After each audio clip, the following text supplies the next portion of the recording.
All right, welcome back from that report. The high cost of devices and software remains a barrier for many schools and families, particularly in low-income areas. Even where infrastructure exists, affordability limits access to these tools to ensure equity and widespread adoption. There is the need for affordable solutions that everyone can access regardless of their income. Well, that's just one of the issues. Now, my guest, Oreoluwa Abiodun, serves as the Partnership and Communications Manager at Regala Hope Foundation, a non-profit organization dedicated to bridging societal gaps in Nigeria. With a strong commitment to empowering marginalized communities, she plays a key role in developing strategic partnerships, fostering collaborations, and implementing effective communication strategies to amplify the foundation's mission.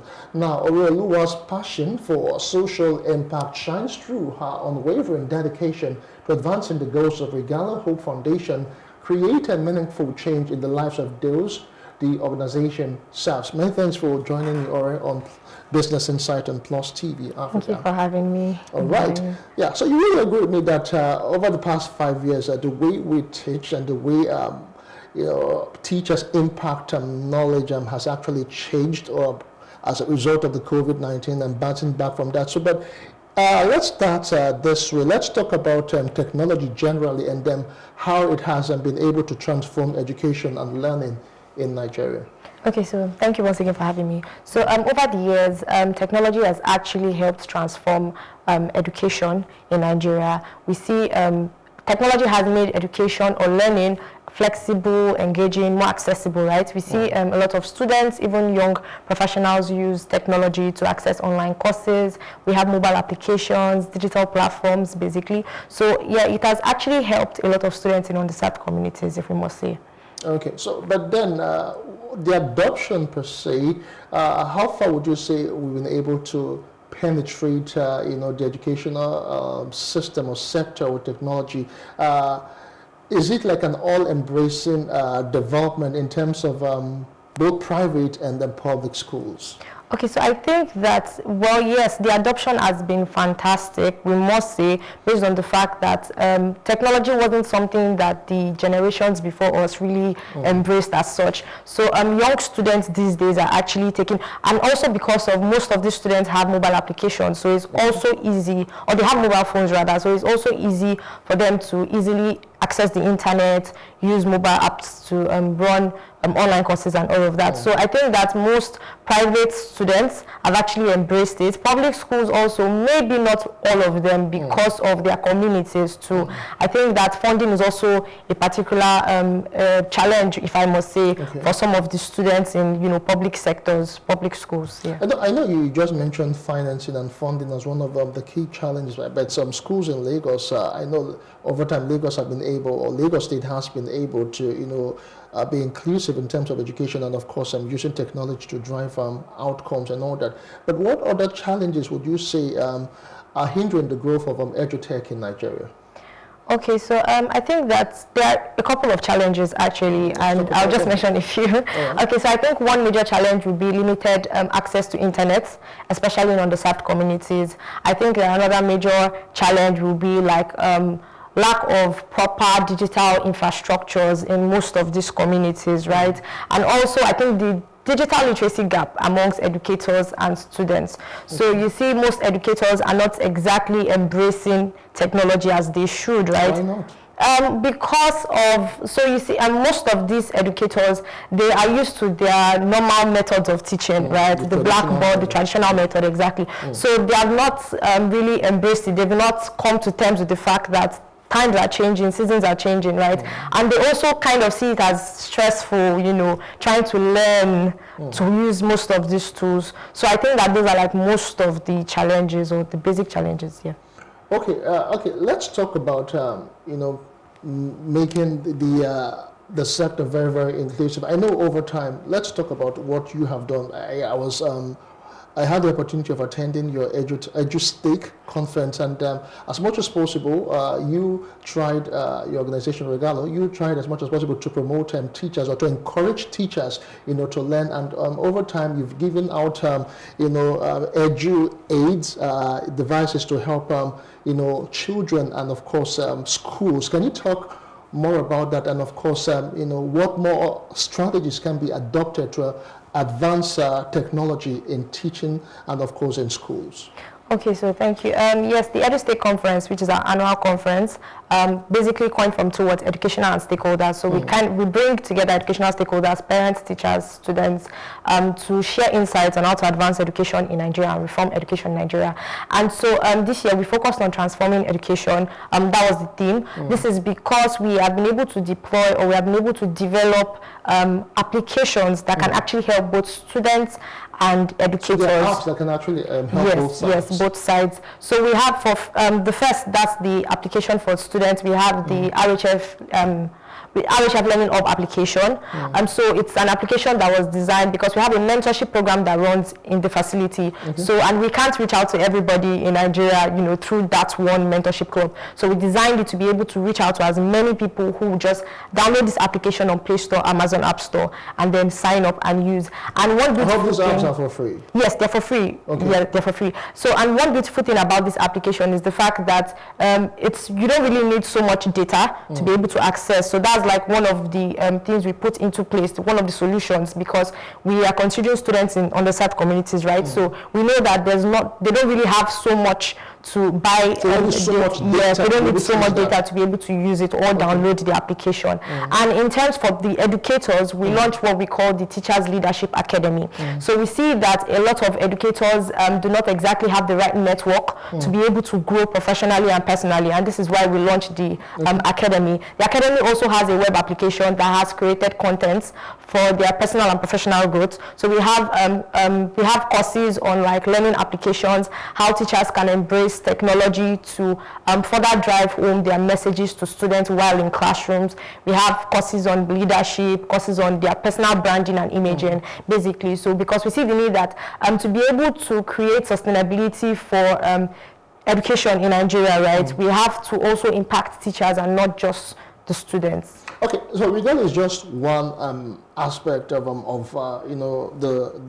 let's say the value chain in education. So let's talk about intervention, because when we talk about Edutech, when we talk about how technology is improving our learning outcomes, most people like it's just for people in the in the vibrant cities in Lagos, in Port Harcourt, in Abuja, but I feel this impact of this intervention should be taken across board, because everyone, even in the village, has a phone right now, so we should be able to drive this message across. So in terms of intervention, what are the potential interventions, and what can government do in terms of policies to support Edutech, in Nigeria?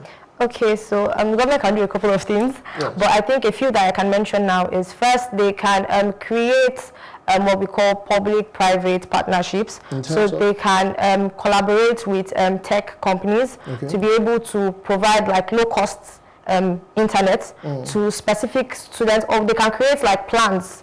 I know that most telecom companies actually have plans like that, that cater to like students, but they can create more specific ones for strategic communities or strategic places, right? So that people in those areas can easily use the internet. I think another thing is the government can actually create tax incentives for most of these tech companies that are, investing in education. This will also help and encourage them to, further develop the course and, push for the initiative. Also, the government can create what we more like solar-powered digital learning hubs in specific areas that maybe they don't exactly have the digital infrastructures. So these hubs, people can walk in, use this application, use the hub rather, to be able to research and things like that. And I think also partnering with NGOs, partnering with local organizations, social impact organizations who are championing this cause would also go a long way. Okay, fine. In part of your presentation, you talked about how it is also a challenge for the teachers, accepting some of these, new development and AI, and of course apps and all that will boost, the way they deliver and then teach, impact knowledge on these children. So what more can we do in terms of, you talked about some sort of a networking that you guys do, but what more can be done to improve that aspect, as in the teaching aspect, to teachers? Because you can only give what you have. If you don't have a particular maybe knowledge or skill set, you'll not be able to impart them. You can just give based on the traditional method that you've learned in your grade 2 education certificate that you learned back in the day. So what more can we do on the part of teachers to ensure that they buy into this technology and ensure that our students are actually getting, the cutting edge technology in terms of what they are getting in schools? Okay, so I think first off, we have to create programs, awareness for most of these teachers, to make them aware that they give so much to students, and they also shape the lives of the students even from their early ages, from their early. So we need to actually create awareness, because most of these teachers, the issue kind of is that they've kind of lost themselves in the course of teaching, or maybe based on circumstances that push them into teaching. So I think that's one, the awareness part. I think also we can create workshops, we can create training programs, we can create mentorship programs for most of these educators, and also kind of give incentives to encourage them. Speaking of incentives, let me just brought in the incentives really matter. Some of these devices, I know it's just a privileged few that can buy, tabs for their children to learn, and even install these apps for them to learn. What do you think can be done in terms of making these apps and these devices very affordable, not just for the teachers themselves, but also for the students? Or is there any way that they can even get them for free? The devices themselves? Yeah, because they have to learn on devices as it is.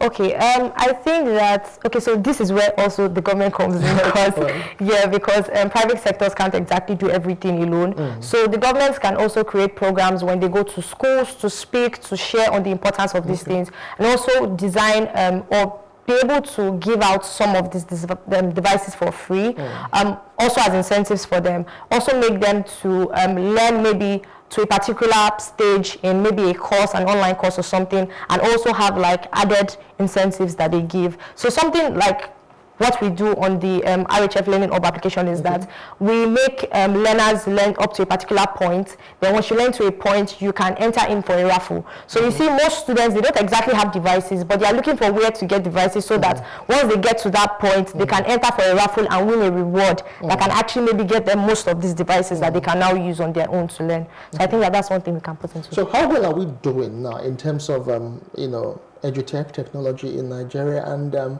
what's the outlook for the future for us in edutech? So I think Nigeria is doing pretty much well, and there are a lot of other places we can really improve. What places? Okay, so I think that like we mentioned in the course of our discussion, most of these rural communities, like again, they don't have so much access to internet. So say for example, we can have tech companies develop applications that maybe don't even need internet access, right? They can access the courses without internet, they can use certain things around their tech companies. They know how to go about these things. So I believe that that's one way we can also improve, right? And also the government coming into play to see how they can structure hubs around different communities to make sure that people also have access to some of these things. So I believe that we're doing pretty much well in regard to edtech, and I think that if we're just able to overcome most of the challenges we have now and maximize the potential opportunities we have, we'll be able to build a future-ready generation. We'll also be able to build an inclusive and innovative generation. And I think another point would be that we should also look to empowering young professionals to come up with solutions, because you have a lot of young people, especially in tertiary institutions. They have ideas, they have visions in their mind, but they really can't bet it. I think that's one other thing we also do at Regalo. So we organize their dreams. Yes, we organize the youth development workshops where we go to tertiary institutions to actually make them realize that there's so much for them outside even the university, outside tertiary institution. They can do so much more, right? And so we make them ready for the marketplace, the workplace. We equip them basically, and we also make them realize how much they can give digitally to the solution space. So I think that that's another thing we can do to further enhance the visions in the minds of a lot of young people. I like that. But as we begin to round off now, let's talk about still some challenges, the flip side of technology, especially in educating children, because you could learn both the positives and learn the negatives. So let's try and strike a balance in terms of how technology has impacted the young people in terms of how they learn.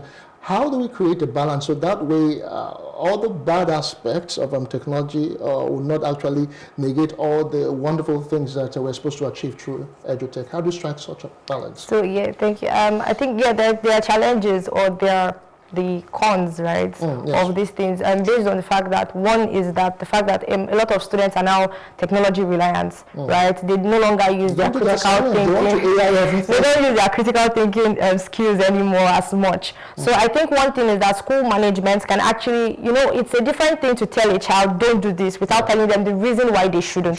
So I think if you tell them don't do it, that's when they want to find out why they should not, or they should do that. So I think that school management should be able to explain, right, the reasons why students should not be so much tech reliant. They should understand the balance between using their skill sets and also using technology, right? And they should also make them understand that even with their critical thinking abilities, they can still fine-tune tech to work better in their favor. I asked that because back in the day, people would say, or even right now, people would say that technology has actually made some students lazy as it is. They don't even do the basic arithmetic or basic calculation. Because I remember back in the day, I don't know how they do it now. If you want to write jam and all that, you're not even allowed to bring even ordinary electronic, not talk of scientific calculators. I don't know how it is right now, because sometimes you want to. I go to the open market. I want to buy stuff, and a young girl or boy is there, and like, okay, how much is the money? They now bring their phone to start.